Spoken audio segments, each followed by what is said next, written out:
গুলি বা কিছু ছোড়া হয়েছে। কিছু অ্যাক্সিডেন্ট আছে যেগুলো আসলে নিউজে নর্মালি আসে না। আমরা যদি ওরি করা শুরু করি যে না এখন আর ফ্লাই করা যাবে না,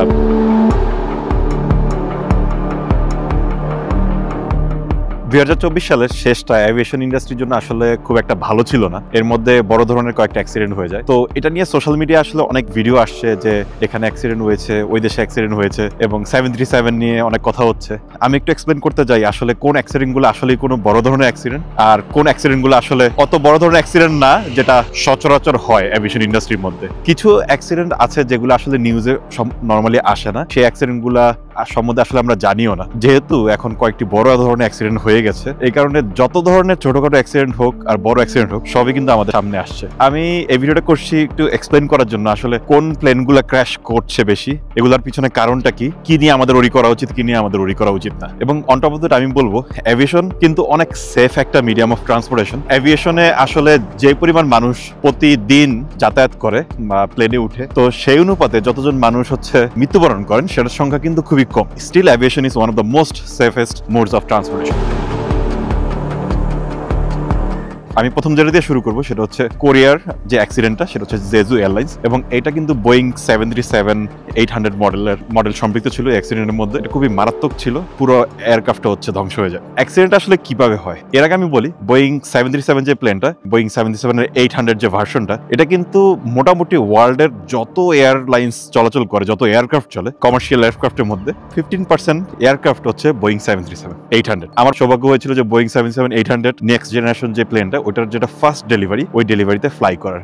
এটা এতই পপুলার বলতে আমি যেটা বুঝাচ্ছি এতই কমন। এখন অ্যাক্সিডেন্টটা কিভাবে হয়? অ্যালার্ট আসে যে মেরে, এবং এই মেরেটা ডাকা হয় বিকজ বার্ড স্ট্রাইকের কারণে। বার্ড স্ট্রাইকের কারণে গত 20-25 বছর আমার ইনফরমেশন জানা মতে অ্যাবাউট 350-র মতন এয়ারক্রাফট অ্যাক্সিডেন্টে পড়েছে। এই 350 এয়ারক্রাফটের মধ্যে 500 জনের মতন প্রায় মানুষ মৃত্যুবরণ করেন। বার্ড স্ট্রাইক হওয়ার পরে তখন মেডে কল আসে, এবং মেডে কল করার পরে তারা ল্যান্ড করতে চেষ্টা করে, এবং ল্যান্ড করার সময় যেটা দেখা যায় যে ল্যান্ডিং গিয়ারটা ক্লোজ ছিল, ওপেন ছিল না। ল্যান্ডিং গিয়ার যদি ওপেন না থাকে, প্লেনের নিচে যদি ল্যান্ডিং গিয়ারটা না থাকে, সেক্ষেত্রে প্লেন যখন ল্যান্ড করে সেটাকে বলে বেলি ল্যান্ডিং। এবং বেলি ল্যান্ডিংটা আসলে সবসময় খুব সাকসেসফুল হয় না। It depends on the condition, on the weather condition, on the pilots and lot of other factors. Plane যখন বেলি ল্যান্ডিং করে তখন তো তার এক্সট্রা কোনো ব্রেকিং পাওয়ার থাকে না।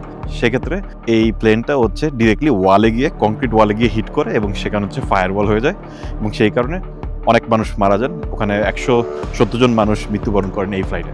এই অ্যাক্সিডেন্টের কারণটা আসলে এখনো জানা যায়নি, এটা ইনভেস্টিগেশন চলছে। It may be something related technical, but যেহেতু বার্ড স্ট্রাইক হয়েছে, যেটা আসলে কারো কিছু করার নেই, বলা যায় যে বার্ড স্ট্রাইকের কারণে কোনো একটা ফাংশন হয়তো ঠিকভাবে কাজ করেনি। Pilot by mistake landing gear না এক্সটেন্ড করেই প্লেনটা ল্যান্ড করেছেন, হুইচ ইজ ভেরি আনলাইকলি, কারণ দেয়ার আর লট অফ রিডান্ডেন্সিস যেটা মেক শিওর করে ল্যান্ডিং গিয়ার এক্সটেন্ডেড থাকবে যখন প্লেনটা ল্যান্ড করবে। তো এটা ছিল ফার্স্ট ঘটনা। তো সেকেন্ড যেটা ঘটনা সেটা আজারবাইজান এয়ারলাইন্সের। এই প্লেনটা বেসিক্যালি আজারবাইজান থেকে রাশিয়া যাচ্ছিল, এবং পরে আবার সাগর পাড়ি দিয়ে আজারবাইজানে এসে ল্যান্ডিং অ্যাটেম্প করে। প্রথম ল্যান্ডিং অ্যাটেম্প করার সময় সেটা ফেলিয়ার হয়, এবং দ্বিতীয় ল্যান্ডিং যখন করে তখন প্লেন মাল্টিপল অংশে ভেঙে যায়। আমার জানা মতে 38 জন মৃত্যুবরণ করেন 67 প্যাসেঞ্জারের মধ্যে। পাইলট চেষ্টা করেছিলেন অনেক এখানে যাত্রীদেরকে সেভ করার জন্য, বাট আলটিমেটলি সবার রক্ষা হয়নি। অনেকে বলেছেন যেটা বার্ড স্ট্রাইকের কারণে, কিন্তু প্লেনের মধ্যে যে মার্কিংস গুলো দেখা যাচ্ছে এটা আসলে বার্ড ইম্প্যাক্ট বলে মনে হচ্ছে না। মনে হচ্ছে যে গুলি বা কিছু ছোড়া হয়েছে, যেটা রাশিয়া থেকে বলা হচ্ছে যেটা ইউক্রেন থেকে ইউএভি হামলা করা হয়েছে। But on the other hand is very confusing right now. আসলে কে করেছে এটা এই মুহূর্তে বলা যাচ্ছে না, ইনভেস্টিগেশন হওয়ার পরে বলা যাবে। এটা যে প্লেনের মডেলটা ছিল এটা ছিল এমব্রায়ার 170 অথবা 190। এটা একটা ব্রাজিলিয়ান মেড প্লেন, ওদের সেফটি রেকর্ড খুবই ভালো, এবং ছোট একটা প্লেন।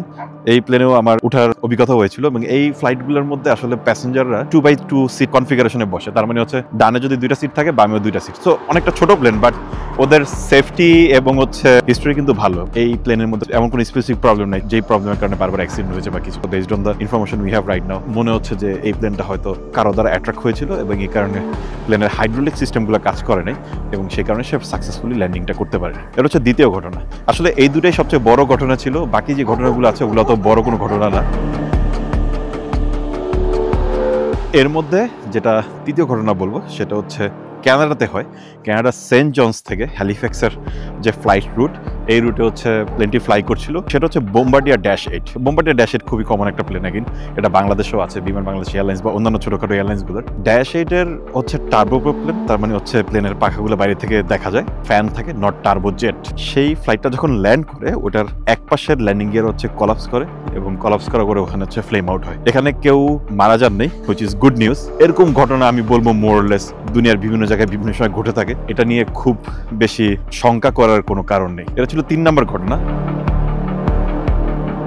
4 নম্বর ঘটনা যেটা বলবো সে বোয়িং 737-800 যে ভার্সনটা, যেটা আমি আগেও বলেছিলাম, বোয়িং 77 এত ফ্লাই করে, এত পরিমাণ প্লেন মার্কেটে, এটার অ্যাক্সিডেন্ট হওয়ার চান্সটা কিন্তু অন্য প্লেন থেকে একটু বেশি। ফর এক্সাম্পল আমি যদি বলি একটা বহরে 100টা গাড়ি আছে ভার্সাস আরেকটা বহরে 1000 গাড়ি আছে, আমি তো এক্সপেক্ট করবোই যে বহরে 1000টা গাড়ি আছে, সেই গাড়ির 1000 গাড়ির মধ্যে কোনো না কোনো গাড়িতে কোনো না কোনো সমস্যা হয়েছে। তো ব্যাপারটা মোটামুটি এরকমই। বোয়িং 77 এটা ডিফার করে বিভিন্ন সোর্স থেকে, কিন্তু যতটুকু আমি জানি 6000-এর উপরে হচ্ছে এয়ারক্রাফট আছে বোয়িং 77 এর ওয়ার্ল্ড ওয়াইড, যেটা হচ্ছে এই মুহূর্তে অ্যাক্টিভ। এতগুলো এয়ারক্রাফট থাকলে হেয়ার এন্ড দেয়ার কিছু না কিছু প্রবলেম হবে। KLM এয়ারলাইন্সের যে ইস্যুটা হয়েছিল এটা কোনো বড় ইস্যু না, এটা হচ্ছে প্লেন ল্যান্ড করার পরে it's called veered off, so runway থেকে হচ্ছে একটু সরে যায়, সরে গিয়ে ঘাসে গিয়ে হচ্ছে পরে, কিন্তু এখানে কোনো বড় ধরনের কোনো অ্যাক্সিডেন্ট হয়নি, কেউ ওইভাবে হতাহত হয়নি।